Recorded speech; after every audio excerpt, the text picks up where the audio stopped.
Alyssa success point online YouTube channel पर आप सभी का स्वागत व हार्दिक अभिनंदन है। आज की कक्षा में हम डिस्कशन करेंगे रीट लेवल 1 और 2 से संबंधित महत्वपूर्ण टॉपिक इन्फ्लुएंस के ऊपर।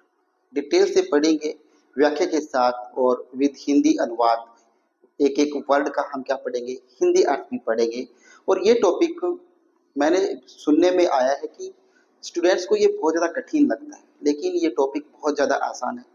लेकिन इसको समझने की आवश्यकता है। आप ध्यान लगा के क्लास को देखिएगा, आपको ये टॉपिक बिल्कुल आसान नजर आएगा। चलते हैं, देखिएगा। सबसे पहले जानते हैं इन्फ्रेंस। इन्फ्रेंस का अर्थ होता है अनुसरण करना। क्या करना? अनुसरण करना, फॉलो करना। देखिएगा, ड्राइविंग कैलकुलेशन फ्रॉम। कैलकुलेशन का अर्थ होता है निष्कर्ष। क्या होता है? निष्कर्ष। क्या करना? निष्कर्ष निकालना। Comprehension, the ability to understand, यानी और समझने की क्षमता। क्या? समझ और समझने की क्षमता। फैलेसी। फैलेसी का अर्थ होता है भ्रांति या भ्रम। किसी भी प्रकार का हम भ्रम कर लेते हैं या हम भ्रांतियों में पड़ जाते हैं, ठीक है, तो वही है फैलेसी। ओके, अब देखिएगा an error of reasoning. Error क्या होता है? त्रुटियां। रीजनिंग क्या होता है? तर्क। तर्क से संबंधित त्रुटियां जो होती है उसी क्या बोलते हैं? फैलेसी बोलते हैं। क्या? कि तर्क से संबंधित त्रुटियों को ही क्या बोलते हैं? फैलेसी बोलते हैं, भ्रांति बोलते हैं। चलते हैं, अब डिटेल से इसका हम एक्सप्लेन देखेंगे। देखिएगा, सबसे पहले है टाइप ऑफ फैलेसीज की। जो फैलेसी है, जो भ्रांतियां हैं, वो कितने प्रकार की होती है। इन भ्रांतियों को हम वन बाय वन पढ़ेंगे और अच्छी प्रकार से समझेंगे, ठीक है। देखिएगा, पहली फैलेसी कौन सी है दोस्तों? Fallacy of hasty generalization. पहली जो फैलेसी है वो है फैलेसी ऑफ हेजिटी जनरलाइजेशन, ठीक है। सामान्य ये हो जाए, हेजिटी क्या होता है? जल्दबाजी में, जल्दबाजी में होने वाली भ्रांतियां, सामान्यकरण से संबंधित भ्रांतियां, ठीक है। अब देखते हैं, this fallacy creates a journal rules based on single example. कि यह जो फैलेसी है वो एक उदाहरण के आधार पर सामान्य नियमों का निर्माण करती है। क्या? कि यह फैलेसी एक उदाहरण के आधार पर जो सामान्य नियम होते हैं उनका क्या करती है? क्रिएट करती है, उनको निर्माण करती है। कैसे करती है वो देखिएगा। एग्जाम्पल से समझने का प्रयास इसको करते हैं। देखिएगा, example, my colleague from Mumbai speak English frequently. Therefore, इसलिए all the people from Mumbai can speak English frequently. क्या कह रहा है? कि अमेरिका के अंदर मेरा एक सहकर्मी है। क्लैग्यू मतलब सहकर्मी है या साथी है, सहकर्मी या साथी। कि मेरा कोई साथी है जो कहाँ रहता है? मुंबई में रहता है, और वो अंग्रेजी है वो प्रवाह के साथ बोलता है, मतलब बहुत फास्ट बोलता है, ठीक है। अब आगे क्या कह रहे हैं कि देयरफॉर, इसलिए ऑल पीपल फ्रॉम मुंबई, कि मुंबई के जो सभी लोग हैं, कैन स्पीक इंग्लिश फ्रिक्वेंटली, कि मुंबई के सभी लोग हैं वो अंग्रेजी क्या बोलते हैं? फास्ट बोलते हैं, प्रवाह के साथ बोलते हैं। अब समझिएगा इसको अच्छी प्रकार से, कि इसने तो कह दिया कि मेरा एक साथी है, मेरा एक सहकर्मी है जो कहाँ रहता है? मुंबई के अंदर रहता है, और उसकी अंग्रेजी है वो इतनी फास्ट बोलता है, ठीक है। लेकिन उसने इसका निष्कर्ष क्या निकाला? वो निष्कर्ष निकाला कि बम्बई के जो सभी लोग हैं वो अंग्रेजी है वो प्रवाह के साथ बोलते हैं, बहुत फास्ट बोलते हैं। अब देखिए, इसमें क्या दो चीजों का ध्यान रखना होता है कि इसमें कौन सा तो क्या है? आर्ग्यूमेंट है, और कौन सा इसका निष्कर्ष निकाला गया है। तो यहाँ पर देखिए, my colleague from Mumbai speak English frequently, कि मुंबई में मेरा एक सहकर्मी है वो बहुत फास्ट, बहुत प्रवाह के साथ अंग्रेजी बोलता है। तो ये बात क्या कर रहा है? आर्ग्यूमेंट दे रहा है, तर्क कर रहा है, बात बता रहा है ना पहले। तो उस बात को मैंने जैसे आपको ये बात बोल दी, और आप इस बात का अर्थ निकालोगे, उसे क्या बोलते हैं? कंक्लूजन। और जो बात बोली जा रही है, ठीक है, उसको क्या बोलते हैं? आर्ग्यूमेंट। तो ये क्या है? पहले वाला ये तो है आर्ग्यूमेंट। क्या है? आर्ग्यूमेंट। तो इसका, इस आर्ग्यूमेंट का, इस तर्क का निष्कर्ष क्या निकाला? कंक्लूजन क्या निकाला गया? कि इसलिए all the people from Mumbai can speak English frequently, कि इसीलिए कि मुंबई का जो एक सदस्य है वो तेज अंग्रेजी बोलता है। तो इसका निष्कर्ष क्या निकाल दिया गया लोगों के द्वारा कि मुंबई के सभी जो लोग हैं वो क्या बोलते हैं, प्रभा के साथ अंग्रेजी बोलते हैं। ठीक है, कि बताई तो क्या कि एक एक की विशेषता बताएगी, किसकी विशेषता, एक बंदे की विशेषता बताएगी कि वो अंग्रेजी फास्ट बोलता है। लेकिन निष्कर्ष क्या निकाल लिया गया, इसका कंक्लूजन क्या कर लिया गया कि मुंबई के सभी लोग हैं वो अंग्रेजी प्रभा के साथ बोलते हैं। ठीक है, तो यही होता है फैलेसी ऑफ हेजिटी जनरलाइजेशन। ठीक है, समझ में आया। एक और एग्जांपल देख लीजिएगा कि मैं यहाँ पर बोलूँ कोई आपकी क्लास है, जैसे ये रीड की क्लास है। ठीक है, इस रीड की क्लास में मैं बोलूँ आपको कि इस क्लास के अंदर कोई मोहन नाम का लड़का है। ठीक है, इसकी अंग्रेजी है वो बहुत ज्यादा मजबूत है। ठीक है, इसकी अंग्रेजी है वो बहुत अच्छी है, बहुत मजबूत है। ठीक है, तो आपका निष्कर्ष ये निकाल लेना कि इस रीड की क्लास में सभी की अंग्रेजी है वो बहुत अच्छी है। ठीक है, तो मैंने तो तर्क ये दिया था कि मोहन की अंग्रेजी है इस क्लास में वो अच्छी है, लेकिन आपने निष्कर्ष निकाल दिया कि इस पूरी क्लास की अंग्रेजी अच्छी है। ठीक है, तो इसे क्या बोलते हैं, फैलेसी ऑफ हेजिटी जनरलाइजेशन बोलते हैं। समझ में आया। अब चलते हैं अगली अगली जो फैलेसी है वो कौन सी है देखते हैं। देखिए आर्ग्यूमेंट क्या होता है, सबसे पहले ये पढ़ते हैं कि आर्ग्यूमेंट कहते किसे हैं। देखिएगा कि ए स्टेटमेंट और ए सेट ऑफ स्टेटमेंट, कि एक कथन और एक कथनों का समूह है। स्टेटमेंट क्या होता है, कथन, कथन या कथनों का समूह है। गिवन टू एडवांस कंक्लूजन, कि एक निष्कर्ष तक पहुंचने के लिए, क्या कि एडवांस क्या होता है, आगे के एक निष्कर्ष तक पहुंचने के लिए कथन और कथनों का समूह दिया जाता है। कि एक निष्कर्ष से पर पहुंचने के लिए एक कथन या कथनों का समूह है वो दिया जाता है, उसे क्या बोलते हैं, आर्ग्यूमेंट बोलते हैं, तर्क बोलते हैं। अब देखते हैं कंक्लूजन के बारे में। कंक्लूजन क्या होता है, निष्कर्ष। क्या होता है, निष्कर्ष। ए statement that follows the argument, क्या कि ए स्टेटमेंट एक कथन, फॉलोज मतलब अनुसरण करते हैं, फॉलो करना उसका, आर्ग्यूमेंट होता है तर्क। तो देखिएगा कंक्लूजन क्या होता है, एक statement that follows the argument, कि एक स्टेटमेंट एक कथन जो तर्क का क्या करता है, अनुसरण करता है, उसको फॉलो करता है, उसको ही क्या बोलते हैं, कंक्लूजन बोलते हैं। कि एक तर्क जो है उसका जो अनुसरण करता है, जो कथन उसका अनुसरण करता है उसे क्या बोलते हैं, कंक्लूजन बोलते हैं। ठीक है, अब देखिएगा fallacy of hasty generalization jumping to conclusion, कि क्या कह रहे हैं कि fallacy of hasty generalization jumping to conclusion, कि जल्दबाजी में की गई भ्रांति निष्कर्ष तक पहुंचना, कि जल्दी में की गई भ्रांति से उसके निष्कर्ष तक पहुंचना। जंपिंग क्या होता है, पहुंचना। ओके, अब देखिए making exceptions about a group of people based on one exporters. Exporters होता है निर्यातक, क्या होता है, निर्यातक, सॉरी निर्यात, निर्यात। मेकिंग एक्सेप्शन, एक्सेप्शन होता है धारणाएं, क्या होता है, धारणाएं। अबाउट के बारे में, ग्रुप समूह है, और पीपल बेस्ड ऑन वन एक्सपोर्टियस, कि निर्यात के, एक निर्यात के आधार पर लोगों के समूह के बारे में धारणाएं बना लेना। क्या कि एक निर्यात के आधार पर, बेस्ड होता है आधार, एक निर्यात के आधार पर लोगों के समूह के बारे में धारणाएं बना लेना, वो ही क्या होता है, कंक्लूजन होता है। समझ में आया। अब चलते हैं थोड़ा एग्जांपल और देखते हैं। देखिएगा दूसरी जो फैलेसी दे रखी है वो दे रखी है फैलेसी ऑफ डिवीजन, विभाजन संबंधी भ्रांतियां या भ्रम। तो फैलेसी है वो है फैलेसी ऑफ डिवीजन, यानी विभाजन से संबंधित क्या भ्रांतियां। पढ़ते हैं, ensuring that what is true for the whole must also be true for the parts, कि ensuring that, कि ऐसा उत्तर देना कि, ऐसा उत्तर देना कि what is true for the whole, कि जो संपूर्ण के लिए सत्य है, जो संपूर्ण के लिए सत्य है must also be true for part.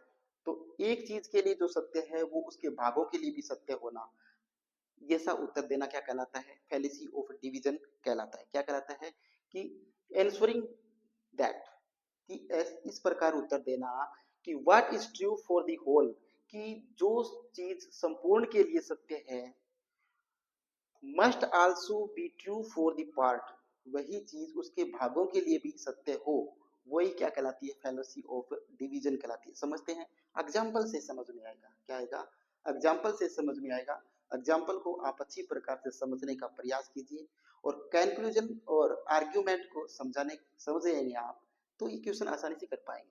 देखिएगा, एग्जाम्पल है, America is the richest nation in the world. क्या कह रहे हैं कि अमेरिका है वो विश्व में सबसे धनी देश है। ठीक है, ये क्या है आर्ग्यूमेंट, ये क्या है इसका तर्क दिया। जैसे मैंने आपको कहा कि अमेरिका है वो विश्व में सबसे धनवान देश है, ये मेरा तर्क है। अब आप इसका निष्कर्ष क्या निकालेंगे, कंक्लूजन निकालेंगे कि अमेरिका के सभी लोग क्या है, धनवान है, इसीलिए क्या है, संपूर्ण अमेरिका क्या है, धनवान है। तो देखिएगा, all American must be riched, ये क्या है इसका कंक्लूजन है कि सभी अमेरिकी जो वासी है वो भी क्या है, धनवान है। ये इसमें क्या कहा गया कि America is the richest nation in the world, कि पूरे विश्व में अमेरिका है वो सबसे धनवान देश है, ये बात। और यहाँ नीचे किसका निष्कर्ष क्या निकाला गया कि अमेरिका के सभी जो लोग हैं वो भी धनवान है। तो ऊपर यही कहा गया है कि देखिएगा, होल, होल क्या है इसमें, अमेरिका है कि नहीं होल, कि यहाँ पर होल है अमेरिका। ठीक, तो इसने ये बताया कि ये बात सत्य है कि अमेरिका के सभी लोग क्या धनवान है। तो इसने ये भी कहा है आगे कि must also be true for the part. तो अगर आपने इस संपूर्ण को क्या बताया है, ट्रू बताया है, तो इसके जो भाग हैं वो भी क्या होने चाहिए, ट्रू होने चाहिए, वो भी क्या होने चाहिए, सत्य होने चाहिए। तो इस अमेरिका देश में रहने वाले लोग इसके भाग हुए कि नहीं, तो इसके भाग यहाँ के लोग हुए, तो लोग लोग भी क्या होने चाहिए, सत्य। तो यहाँ पर अमेरिका जो धनवान है तो यहाँ के लोग भी धनवान हैं, यही होता है फैलेसी ऑफ डिवीजन। समझ में आया। अब देखते हैं एक और एग्जांपल, देखिएगा अपनी भाषा में समझने का प्रयास इसको करते हैं। कि देखिए कि मैं यहाँ पर आपको बोलूं कि जैसे मान लीजिएगा कि ये कोई वस्तु है, ठीक है, और इस वस्तु की क्वालिटी है कि ये बिल्कुल क्या है, अच्छी है। ठीक, और इस वस्तु के जो पार्ट हैं वो भी क्या होने चाहिए, अच्छे होने चाहिए। ठीक, तो इसी को क्या बोला जाता है, फैलेसी ऑफ डिवीजन बोला जाता है। ठीक है, अब देखिएगा अगले फैलेसी के बारे में पढ़ते हैं। फैलेसी नंबर 3, कि फैलेसी ऑफ ए कंपोजिशन। तीसरी फैलेसी कौन सी है, फैलेसी ऑफ कंपोजिशन है। ठीक है, पढ़ते हैं कि it is the exact reverse of the fallacy of division, कि ये क्या है, रिवर्स क्या होता है, उल्टा। It is the exact reverse of the fallacy of division, जो हमने पिछली पढ़ी थी ना फैलेसी नंबर 2, उसकी बिल्कुल क्या है, उल्टी होती है। कौन, फैलेसी ऑफ कंपोजिशन। पढ़ते हैं इसके example, A member of team pledge well. इसने आर्गुमेंट दिया कि टीम का एक सदस्य है वो अच्छा खेला। क्या कहा कि एक टीम का जो सदस्य है वो अच्छा खेला। इसने ये क्या दिया, आर्ग्यूमेंट दिया, इसने क्या दिया, तर्क किया कि टीम का एक सदस्य है वो अच्छा खेला। तो इसका देखिए कंक्लूजन क्या दिया इसने, कि the whole team play well. इसने कह दिया कि संपूर्ण टीम है वो अच्छी खेली। इसने क्या कहा, टीम का एक सदस्य है टीम का वो अच्छा खेला। क्या खेला, अच्छा खेला। लेकिन इसने कहा, क्या कह दिया कि इस टीम के जो संपूर्ण सदस्य हैं वो भी क्या खेले, अच्छे खेले, अच्छे खेले। ठीक है, लेकिन उसमें देखिएगा उसमें उल्टा था।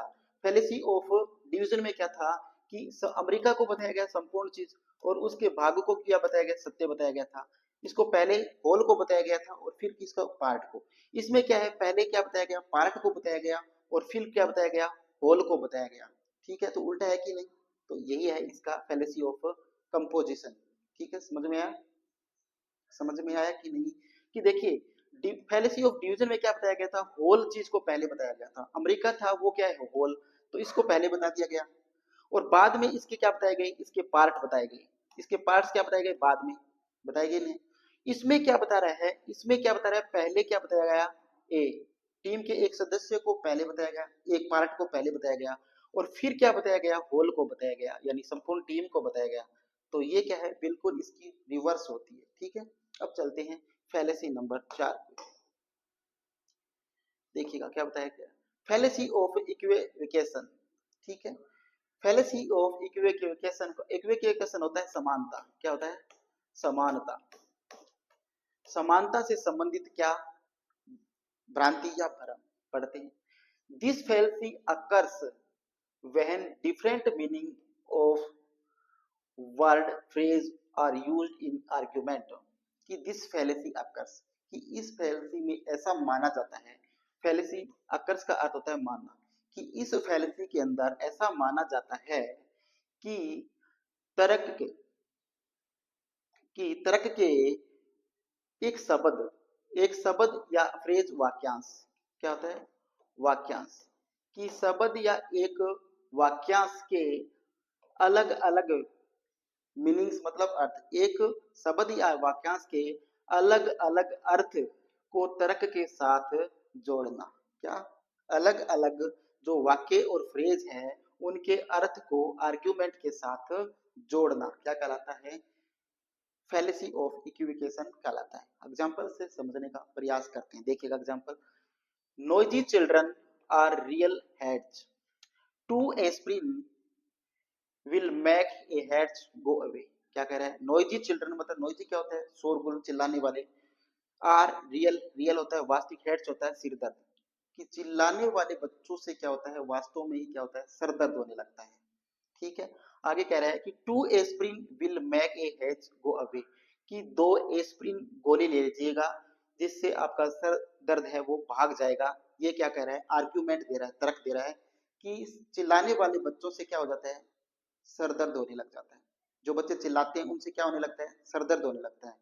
तो ये क्या कह रहा है बाद में कि आप 2 एस्प्रिन की गोली लीजिए, सर दर्द की टेबलेट आती है ना एस्प्रिन, तो ये कह रहा है 2 एस्प्रिन टेबलेट लीजिए, और अगर आप एस्प्रिन ले लेंगे तो ये सर दर्द है वो क्या हो जाएगा, भाग जाएगा। ठीक है, अब यहाँ पर देखिए, डियर फोर, इसलिए 2 aspirins will make noisy children go away, इसलिए 2 एस्प्रिन जो टेबलेट है वो शरारती बच्चों को, चिल्लाने वाले बच्चों को भगा देगी। कोई अर्थ निकल रहा है क्या यहाँ पर, देखिएगा ये क्या कह रहा है, पहले तो कह रहा है कि जो बच्चों का जो शोरगुल है वो क्या कर देता है, सरदर्द कर देता है, वास्तव में सरदर्द लेके आता है। 2 एस्प्रिन, अब ये कह रहा है कि 2 एस्प्रिन की टेबलेट ले लीजिए आप, और ये टेबलेटों से क्या हो जाएंगे, सरदर्द भाग जाएगा। ठीक है, अब यहाँ पे कह रहा है इसलिए आप 2 एस्प्रिन लीजिए और ये जो नोइजी बच्चे हैं वो भी भाग जाएंगे।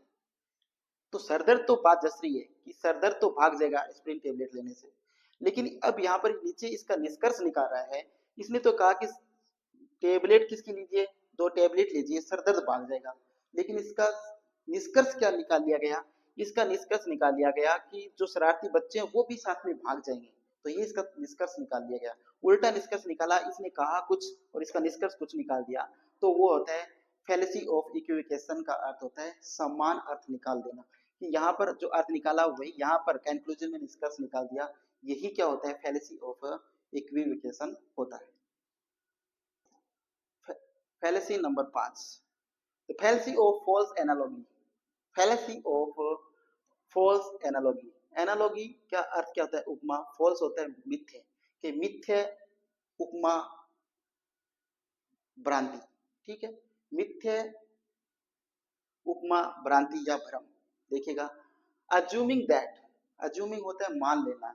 ठीक है, if two things are similar in one respects, respects होता है पहलुओं में, पहलुओं में, कि ऐसा मान लीजिए कि 2 वस्तुएं पह, पहलू, एक पहलू के अंदर क्या है, सम्मान है, क्या है कि 2 वस्तुएं, ऐसा मान लीजिएगा आप कि 2 वस्तुएं एक पहलू में क्या है, सम्मान है। ठीक है, they must be similar in other respects, कि वो अन्य जो पहलू होते हैं उनमें भी क्या होनी चाहिए, सम्मान होनी चाहिए। ये कह रहा है कि आप मान लीजिए कि एक पहलू में एक वस्तु है वो क्या है, दो वस्तुओं में एक वस्तु जो है वो क्या है, सम्मान है। तो यहाँ कह रहा है कि they must be similar in other respect, कि दूसरे जो पहलू है या अन्य पहलू है वो भी क्या होने चाहिए, समान होने चाहिए। समझते हैं एग्जाम्पल से। Mohan and Shyam own A Hyundai i20 car, कि क्या कह रहे हैं कि मोहन और श्याम के पास ओवन मतलब अपनी होंडाई i20 कार है। ठीक है, मोहन और श्याम के पास क्या है, अपनी होंडाई i20 कार है। ये क्या है, तर्क दे दिया। मैंने आपसे कहा कि मोहन और श्याम के पास क्या है, होंडाई i20 कार है, ये मैंने तर्क कहा। ठीक है, ये तर्क है मेरा। तो इसका देखिए कंक्लूजन क्या होगा, इसका कंक्लूजन निकला गया सिंस मोहन इज बिजनेसमैन। इसका i20 कार है, इसका कारण क्या है कि मोहन क्या है, एक बिजनेसमैन है, व्यवसायी है। ठीक है, Shyam must also B a businessman, तो श्याम भी क्या हो सकता है, एक बिजनेसमैन हो सकता है। ये इसका क्या निकाला गया, निष्कर्ष निकाला गया, अनुमान लगाया गया क्या, कि यहाँ पर देखिए कि मोहन बिजनेसमैन है, इसलिए उसके पास क्या है, i20 कार है। तो ये आगे कह रहा है कि Shyam must also B a businessman, तो श्याम भी क्या हो सकता है, बिजनेसमैन है, इसीलिए उसके पास भी क्या है, होंडा i20 कार है। ठीक है, अगर अदर एग्जांपल से समझिए कि यहाँ पर देखिएगा कि कोई रेखा नाम की लड़की है और कोई सोनू नाम की लड़की है। ठीक है, रेखा और सोनू के पास क्या है, अपनी सॉरी देखिए रेखा और सोनू है, उनके पास भी क्या है, अपनी होंडा i20 कार है। ठीक है, आप में से कोई भी दो लड़कियां मानेगा कि आप में से दोनों लड़कियों के पास क्या है, i20 कार है। ठीक है, तो दोनों के पास i20 कार है, तो लोग इसका अनुमान लगा रहे हैं कि एक तो है, बता दिया कि रीट में लगी टीचर है, क्या है, तो दोनों में से एक लड़की है, वो रीट में एग्जाम क्वालिफाई करके क्या लगी, टीचर लगी, तो एक तो टीचर है, तो दूसरी का भी अनुमान लगाए कि दूसरी जो लड़की है वो भी क्या है, टीचर है। तो ये अनुमान लगाना क्या कहलाता है, फैलेसी ऑफ फॉल्स एनालॉजी। ठीक है, तो ये थी फैलेसी ऑफ फॉल्स एनालॉजी। अब पढ़ते हैं 6 नंबर एनालॉजी को, आर्ग्यूमेंट ऑफ इग्नोरेंस। आर्ग्यूमेंट तर्क, इग्नोरेंस उपेक्षा। ठीक है, देखिए फैलेसी ऑफ अपील टू इग्नोरेट, इग्नोरेट होता है नजरअंदाज करना, नजर अंदाज करना, नजरअंदाज करना। अज्यूमिंग होता है मान लेना, that some things is true because nobody has proved that it is false, कि fallacy of appeal to ignorance assuming that, कि fallacy of appeal है वो क्या करती है, ऐसा अनुमान लगाती है, fallacy of appeal है वो ऐसा अनुमान लगाती है कि that something is true, कि कोई भी है, कोई वस्तु है वो सत्य है, because क्योंकि nobody has proved that is false, कि कोई भी ऐसा साबित, प्रूव मतलब साबित नहीं कर सकता कि वो गलत है। क्या कह रहा है कि फैलेसी ऑफ अपील ऐसा अनुमान लगाती है कि जो सत्य चीज है उसको क्या किया जाए, नजरअंदाज किया जाए, कि जो सत्य चीज है उसको नजरअंदाज किया जाए। ठीक है, ऐसा आप अनुमान लगाइए, बिकॉज क्योंकि nobody has proved that is false, कि कोई भी ऐसा साबित नहीं कर सकता कि वो क्या है, गलत है। ठीक है, पढ़ते हैं, देखिएगा एग्जाम्पल से समझिएगा। आई बिलीव इन एलियन, कि मैंने ये, nobody has proved that alien does not exist, कि कोई भी व्यक्ति साबित नहीं कर सकता कि एलियन नहीं होते हैं। ये क्या है, आर्ग्यूमेंट है। ठीक है, सॉरी एक क्या है, कंक्लूजन है कि आई बिलीव इन एलियंस, कि मेरा विश्वास है कि एलियन है। Nobody has proved that alien does not exist, और कोई भी व्यक्ति साबित नहीं कर सकता कि एलियन नहीं है। ठीक है, इसी बात में यही कह रखा है कि ऐसा अनुमान लगाइए कोई चीज वास्तविक है, उसको नजरअंदाज करते हुए आप बताइए कि कोई इस व्यक्ति को साबित ना कर सके कि वो सही नहीं है। ठीक है, अब देखिए यहाँ पर no one has seen aliens, कि किसी ने एलियन को देखा नहीं है, देयरफॉर इसलिए एलियंस डू नॉट एग्जिस्ट, कि इसलिए एलियन नहीं है। इसने क्या कह दिया कि किसी ने भी एलियन देखा नहीं है, इसलिए एलियन है वो है भी नहीं। ठीक है, एलियन नहीं है। ये तो क्या है, इसका आर्ग्यूमेंट है। ये क्या है, यहाँ पर आर्ग्यूमेंट है। इसने आर्ग्यूमेंट दिया कि no one has been aliens, sorry no one has seen aliens, कि किसी ने एलियंस को नहीं देखा, इसलिए एलियंस है ही नहीं, किसी ने एलियन देखा नहीं है, इसलिए एलियन है ही नहीं, ये तो इसने तर्क दे दिया। लेकिन इसका कंक्लूजन निकाला गया कि आई बिलीव दैट, मैं ऐसा मानता हूँ, आई बिलीव इन एलियंस, कि मुझे विश्वास है कि एलियन है। Nobody has proved that alien does not exist, कि कोई भी ये साबित भी नहीं कर सकता कि एलियन है ही नहीं। तो देखिएगा ये क्या है इसका कंक्लूजन और ये क्या है आर्ग्यूमेंट है। ठीक है, इसमें यही बताया गया। देखिए अगला है आर्ग्यूमेंट एडी पोपुलम। आर्ग्यूमेंटम एडी पोपुलम है, ये फैलेसी देखते हैं। fallacy of appeal to people assuming that something is true because most people believe that is true। क्या कह रहा है कि fallacy of appeal, कि इस fallacy के अंदर ऐसी अपील की गई है कि टू पीपल अज्यूमिंग, कि लोग ऐसा मान ले, दैट समथिंग इज ट्रू, कि कुछ है वो सच है, कुछ वस्तु है वो सच है, बिकॉज क्योंकि most people believe that is true, कि अधिकतर लोग मानते हैं कि ये बात बिल्कुल सत्य है। क्या कह रहा है इसके अंदर कि फैलेसी ऑफ पीपल, कि इसमें इस फैलेसी के अंदर अपील की गई है कि पीपल अज्यूमिंग दैट समथिंग, कि लोग ऐसा मान ले, क्या, कि वस्तुओं के बारे में ऐसा मान ले कि ये सत्य है, इज ट्रू, कि लोग वस्तुओं के बारे में ऐसा मान ले कि ये सत्य है, बिकॉज क्योंकि the most people believes that, कि अधिकतर लोग ये मानते हैं, दैट इट इज ट्रू, कि ये बिल्कुल सत्य है। अब एग्जांपल से समझेंगे, देखिएगा why is it A fallacy, कि फैलेसी एक फैलेसी क्यों होती है, देखते हैं। Because evidence does not change based on people belief. Evidence होता है सबूत, एविडेंस क्या होता है, सबूत, साक्ष्य। बिकॉज क्योंकि evidence does not change based on people belief, लोगों के बिलीफ होता है विश्वास, लोगों के विश्वास के आधार पर, लोगों के, क्योंकि लोगों के विश्वास के आधार पर सबूत को बदला नहीं जा सकता। क्या, लोगों के विश्वास के आधार पर सबूतों को बदला नहीं जा सकता, ये होती है फैलेसी। ठीक है, एग्जांपल देखिएगा कि मोस्ट पीपल बिलीव्स दैट, कि अधिकतर लोग ये मानते हैं, दैट कि गॉड एग्जिस्ट, कि भगवान का अस्तित्व है। अधिकतर लोग हैं वो ये मानते हैं कि भगवान का अस्तित्व है ना, मानते हैं ना। तो देयरफॉर, इसलिए गॉड एग्जिस्ट, इसलिए भगवान है। तो ये साबित तो कोई कर सकता नहीं कि भगवान नहीं है।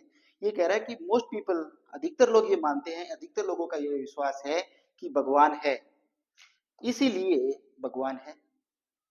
इसको कोई नकार नहीं सकता कि भगवान है, साबित तो कोई कर नहीं सकता, इसलिए मानते हैं कि भगवान है। तो यही कह रहा है यहाँ पर, देखिए कि people assuming that something is true, कि कुछ वस्तु सत्य है, सब सभी मान ले, सभी लोग मान ले। True because most people believes, कि अधिकतर लोग मानते हैं, अधिकतर लोग मानते हैं कि भगवान है, इसीलिए आप भी मान ले कि क्या है, भगवान है।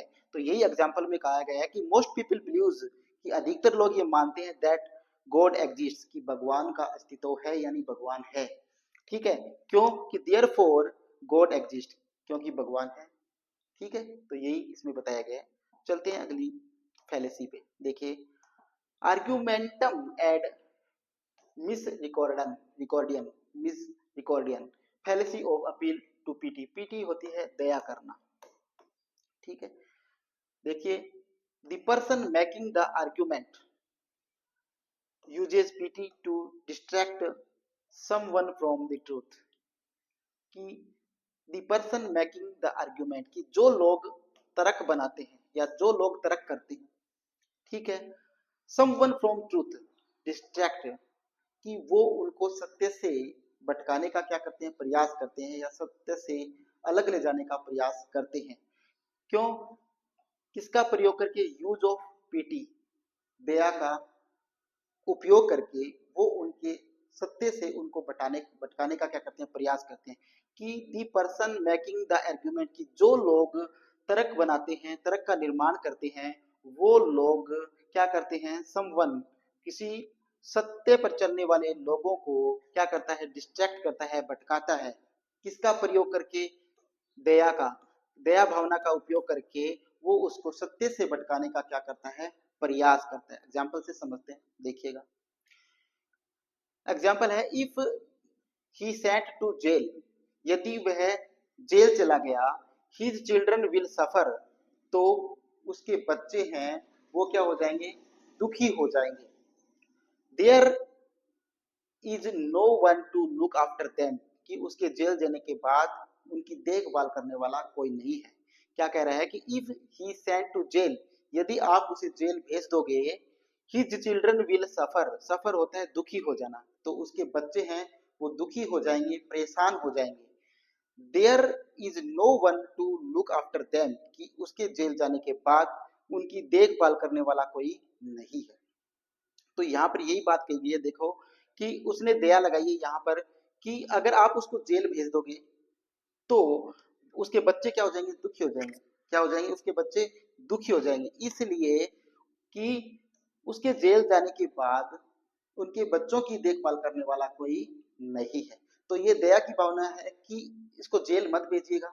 अगर आप इसको जेल भेज दोगे तो इसके बच्चे क्या हो जाएंगे, परेशान हो जाएंगे, क्योंकि इसके जाने के बाद इसके घर में कमाने वाला कोई नहीं है। आप इस पे रहम कीजिए, दया कीजिए और इसको जेल मत कीजिए, ताकि इनकी बच्चों की केयर कर सके। ठीक है, तो दया की भावना प्रयोग हो वहां किसका प्रयोग करते हैं, आर्ग्यूमेंटम एडी मिस रिकॉर्डिंग का प्रयोग करते हैं। फैलेसी देखिएगा अगली, fallacy of appeal to authority. Authority का अर्थ होता है प्राधिकारी, प्राधिकारी या अधिकारी। ठीक है, assuming that something is true, आप ऐसा अनुमान लगा लीजिएगा, ऐसा मान लीजिएगा कि ये वस्तु है वो सत्य है, कि आप ये मान लीजिएगा कि ये बात बिल्कुल सत्य है। बिकॉज क्योंकि authority soup that it is true, authority मतलब अधिकारी, शूप होता है मान लेना, दैट इज ट्रू कि ये सत्य है, कि क्योंकि आप ये बात सत्य मान ले कि ये वस्तु है वो सत्य है। क्यों मान ले, क्योंकि अधिकारी भी ये बात मानते हैं, इसलिए आप भी ये मान ले कि ये बात क्या है, सत्य है, ये चीज है वो सत्य है। क्या, कि a an authority on the subject, कि एक है अथॉरिटी मतलब अधिकारी, अधिकारी ऑन दी सब्जेक्ट एस, कि ए जो अधिकारी है वो इसका क्या बता रहा है कि एस एक सब्जेक्ट है, ए है वो इसकी अथॉरिटी दे रहा है कि एस एक सब्जेक्ट है, इसके बारे में कह रहा है दैट एस इज ट्रू, इसलिए एस क्या है, सही है, सत्य है। देयरफॉर इसलिए एस इज ट्रू, इसलिए एस सही है। तो यही है फैलेसी। अब चलते हैं आगे, देखिएगा दोस्तों, यहीं पर ये फैलेसी समाप्त होती है। Thanks for watching this class, और ज़्यादा से ज़्यादा इस क्लास को आप शेयर कीजिएगा, लाइक कीजिएगा, और Alisa success point YouTube channel को आप सब्सक्राइब कीजिएगा। थैंक यू, धन्यवाद।